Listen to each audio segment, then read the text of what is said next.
Thank you very much. Welcome, everybody. As Ruth kindly introduced me, I'm James from CyclingScore certification, and we certify the active travel or cycle friendliness, if you like, of commercial and residential buildings. Under commercial, that includes all types of commercial buildings, from office space, retail, industrial, etc., etc.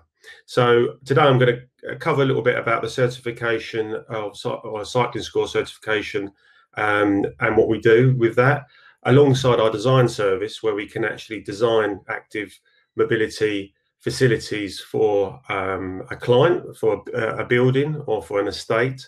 And also throughout, I'm going to be sharing some interesting information to do with the upward trend of active mobility across the globe.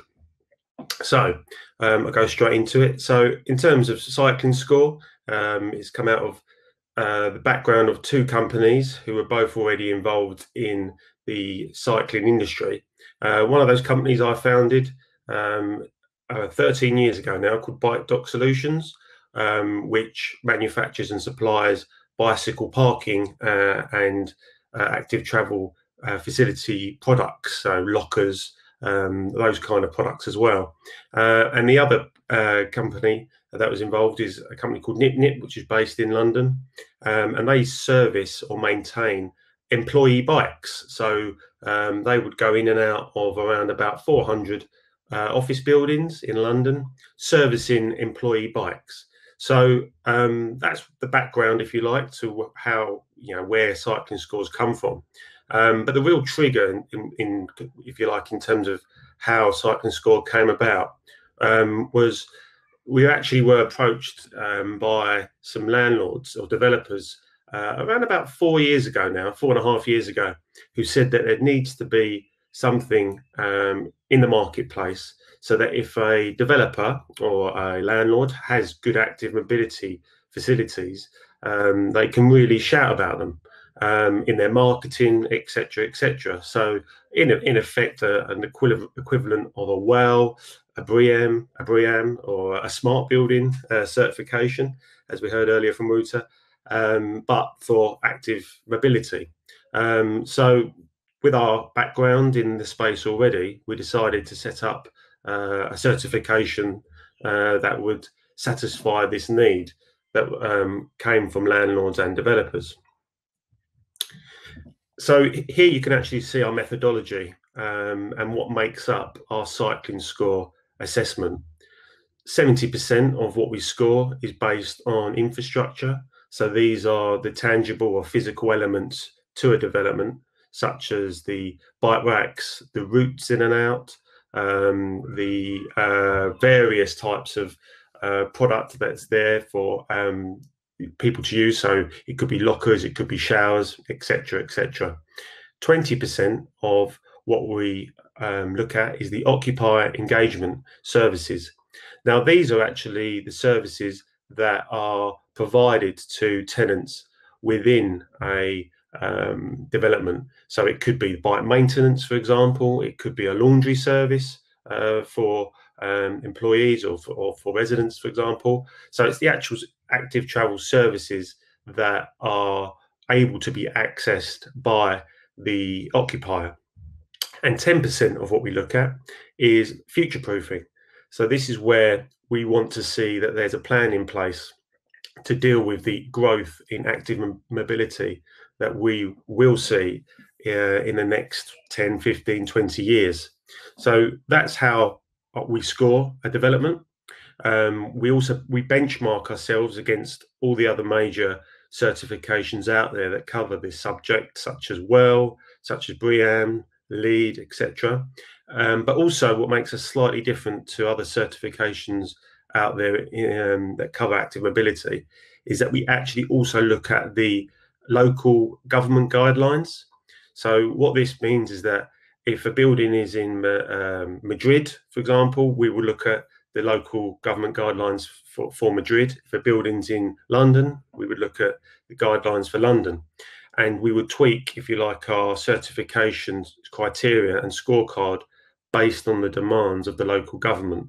as well as these other benchmarks that are there.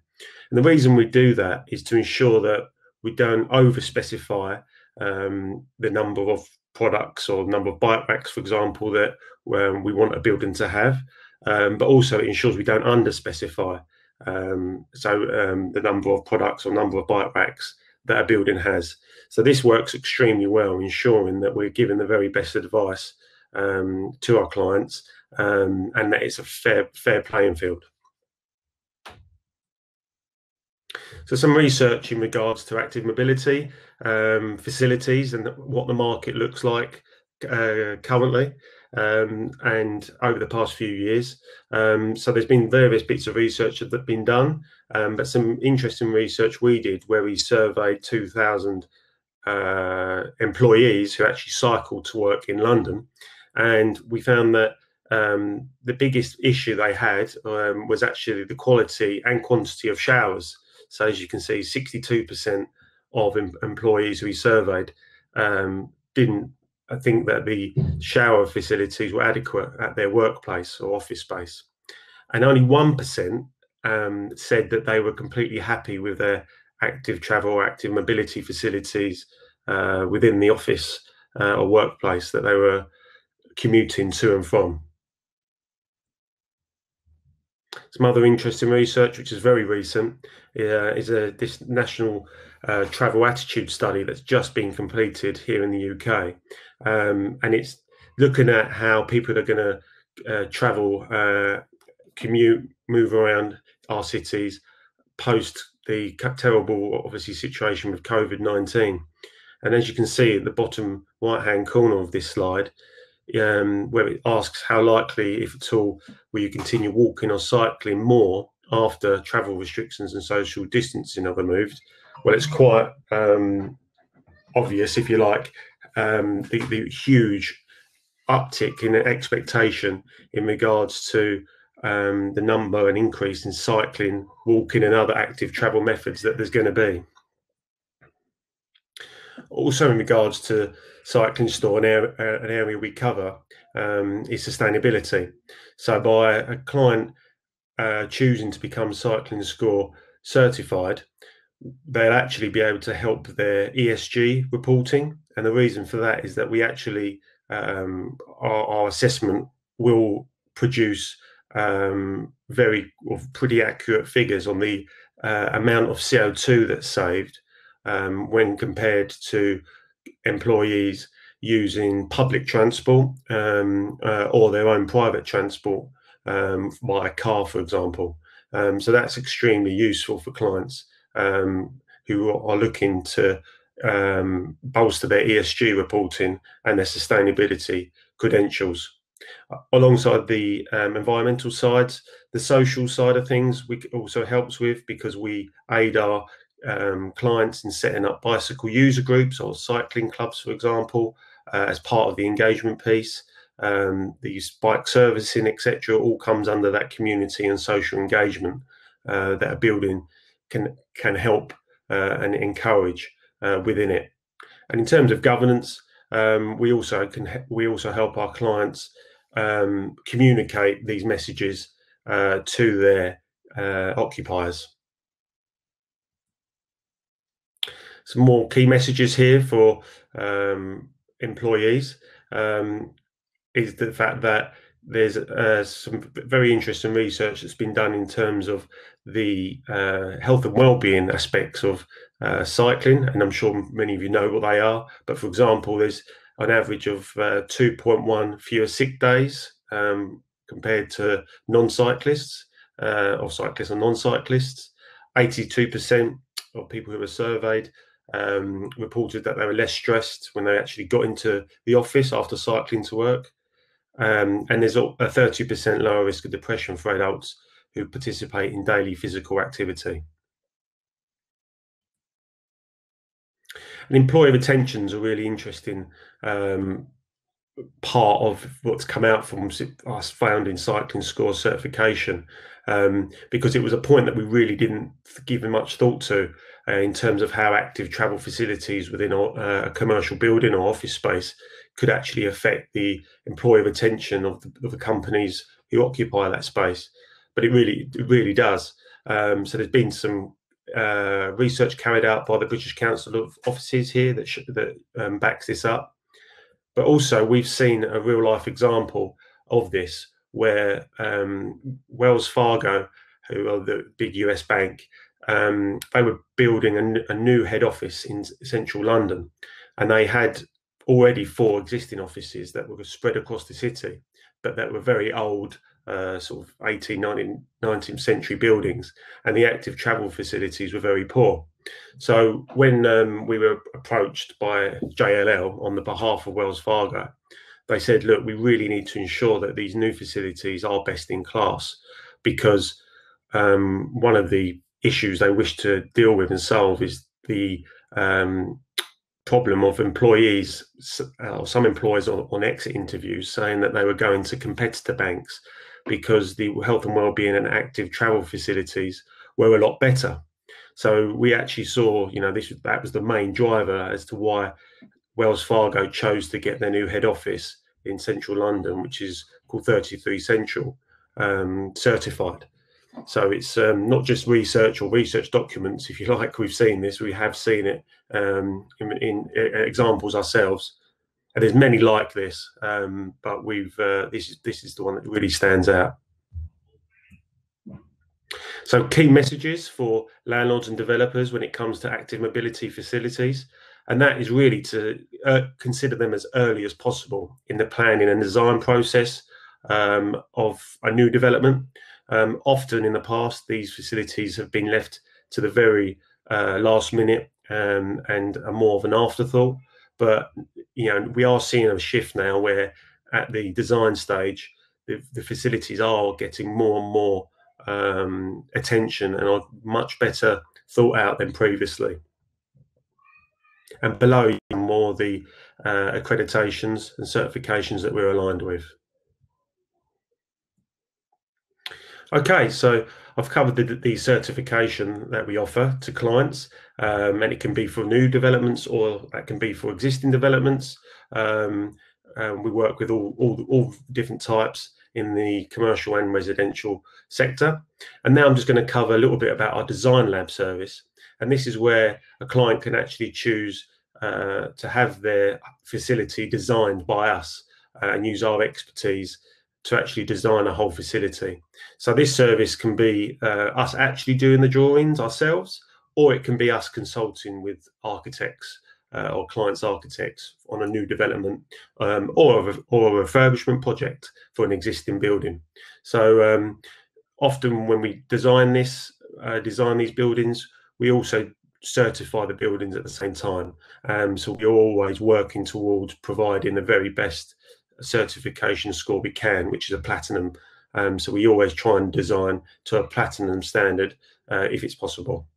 So here you can see a little bit of what we do, where we can take existing plans and completely transfer them. Or if a client doesn't have any plans, then we can do the plans from scratch.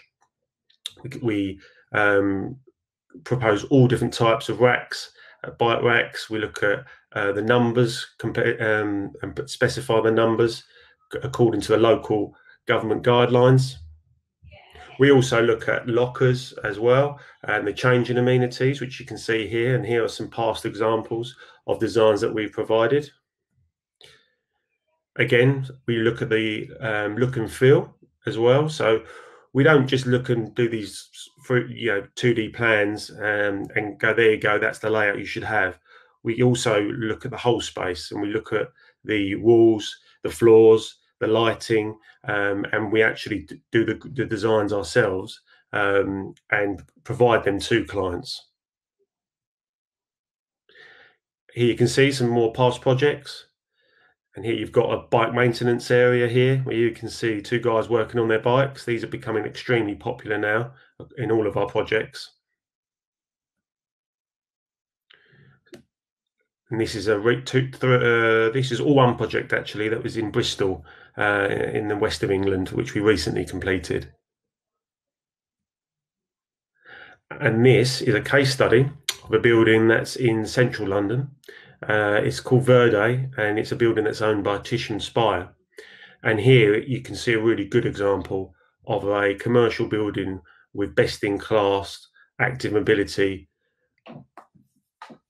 standards, basically. So we've got 400 bike racks, 400 lockers, an independent cycle route, 30 showers that are segregated, daily spinning sessions, and a gym that's operated by a company called H2.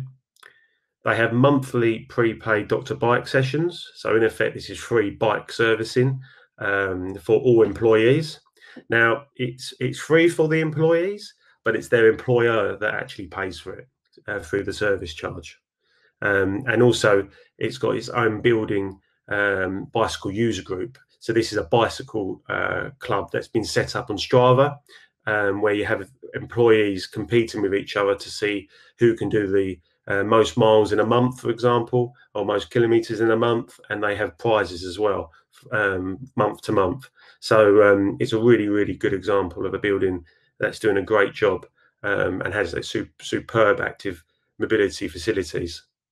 And here you can see it's got its own entrance for the cyclists. They then come down this, which looks like a slide into the basement, and they can park their bike, and then they can just go straight through to where the lockers are in the far left-hand corner. And if they come out the other side, they're here, and they can take a towel and go and have a shower. It's completely operated by H2, who look after all of the facilities in the basement as part of their agreement with the landlord. They have spinning sessions in the morning, at lunchtime, and in the evenings as well, downstairs in the basement. And they also have a gym space. And the final piece of, if you like, of the benefit of getting involved with CyclingScore is the very positive PR that you can get. So here's an example of a building that we've certified in the Netherlands, in Utrecht, for CBRE Global Investors.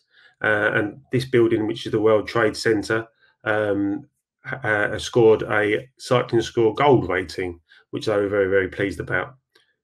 And we're also soon to be certifying a building that's next door to this, which is called, what's it called? The name escapes me, but it's literally next door. So we're looking forward to getting that one done as well. And here's another example of positive PR that a building can get from taking CyclingScore seriously and really pushing it in their marketing. And this is a building in Manchester in the north of England. And they achieved a platinum rating. And here you can see in their social media on the left, on Twitter, them promoting their best-in-class facilities via CyclingScore. And the other examples here of some of the other things they've introduced. So, for example, they've got Brompton Hire bikes there, which employees can use, but also members of the public can actually rent a bike from them. So they're gaining some extra revenue there just because of their location near the public highway. And they've got scooters as well in the reception area. So anyone who is an occupier within that building can just take a scooter around the city, go to where they need to go, and then come back. And this has been particularly useful within this building because they have an estate agent who often their occupiers go around on these scooters to do viewings of buildings. So it's worked out very well.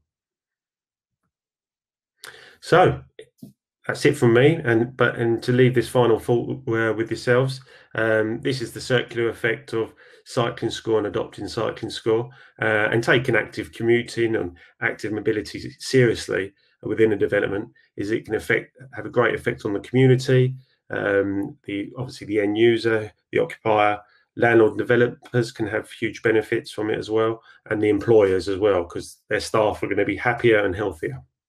So thank you very much.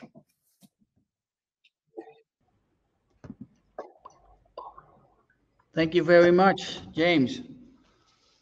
Yeah, No good stuff you're working on. Getting everybody to cycle more. That is what we like in the Netherlands, of course.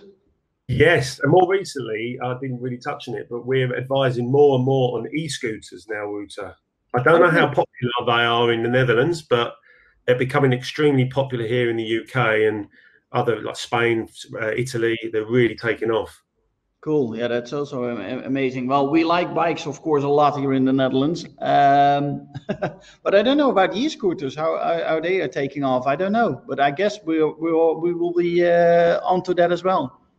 Yes, certainly. So we're beginning to advise clients on them in terms of storage, because where they're quite large and weighty, they're not ideal for going underneath people's desks in an office environment. So they need to be stored like a bike.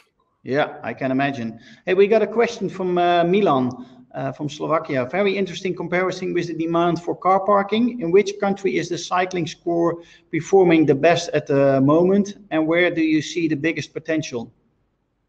Yeah, it's a good question. At the moment, where we have come out of the UK, if you like, and we've been concentrating ourselves up until the past 3 to 4 months in the UK market.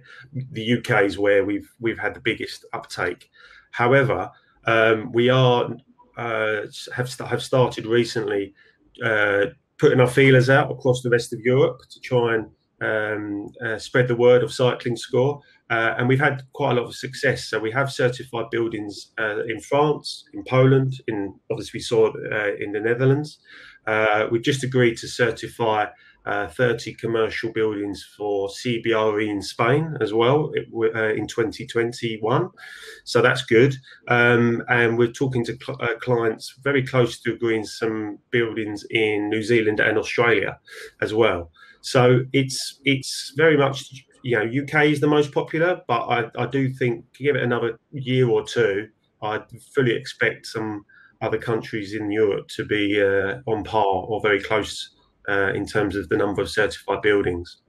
And where is the most potential that you see right now?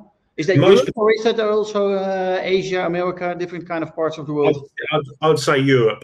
In my opinion, I'd say that there's some huge potential elsewhere, but I'd say Europe seems to be a little bit ahead in terms of really understanding the value of active mobility. So for us, I think it's going to be concentrating very much in Europe. But there's some other great hotspots where it is starting to really get going. So Australia, for example, is beginning to have a very strong cycling culture. South America as well the cycling culture there is really starting to take off.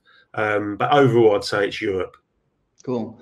And one question that I have, of course, is: are you a cyclist yourself? How do you? Sorry, go on. Yeah, how did you invent the cycling score? Because you must like cycling, or not? Yes, I do. I do like cycling, but as I said, we were already involved in the cycling industry, and it came from our experience and and from clients, our potential clients saying that this idea doesn't exist yet, and we want it, but there was no one providing it. So yeah, we decided to try and fill that gap. But yes, I'm a cyclist, and I am also more recently an e-scooter as well. But don't tell the police in the UK, because they're not legal here yet. So I think that's also the point right now here in the Netherlands. They're also not legal yet, so nobody knows. Nobody knows. We don't tell anybody. Two more questions. Have you seen an increase in cycling score, in the adoption of cycling score with landlords and developers getting prepared for the return to the office, return of their employees after the pandemic? Yes, we have. We've seen a real, I would call it a surge. I wouldn't, this isn't just sales speak, if you like. We have seen a real increase in inquiries over the past 6 months, purely from landlords and developers, not necessarily wanting to just have a competitive advantage over another building that's near them in terms of being able to market their active mobility facilities as well. I think it's a genuine worry that they know they're not going to have, or that currently they don't have enough bike parking spaces or enough showers for when people do return to work and the office, and will choose and most likely will choose, or more of them will choose to do it via bike or by e-scooter than before. So we have seen a huge surge in inquiries and people choosing to get certified. Cool. Yeah, we as smart building certification, we get also the question, what is the highest score that is into the certification? Has anybody ever scored a 100% score yet at CyclingScore? Funny, yes, yes. Well, that they have. And what's really interesting is catching the end of the previous presentation on smart building certification, where you said about wanting to certify, possibly certify a castle. Ironically, the building that has scored 100 out of 100 was actually built in the 1970s, and it's the tallest building in Bristol. So it's like a 1970s tower block of office space that's just gone through a renovation. And it has scored 100 out of 100 because they were very, very open to our ideas and for having us to design the space. And they had the budget and the real kind of hunger to go the extra mile. So we do have a building that's 100 out of 100, and it's an existing building that's been around for nearly 50 years. Wow, great. Well, but if you have a building that scores 100 out of 100, are you going to change the certification level then to make it? We always a building that can do a better job or not? The question is, where standards are moving so much, then they won't keep 100 out of 100 unless they keep up and keep changing. So that's what we are looking to do. So there won't be lots of them, I don't think, anyway. Well, great. Well, I'm looking forward to cooperate with you as well with smart building certification and CyclingScore certification. Maybe we can bring that together one way or the other. It would be great. Superb. We'd really like to do that. Thank you very much, James, for being with us, and hope to see you soon. It's a pleasure. Likewise. Thank you. Bye-bye. Have a good day. See ya.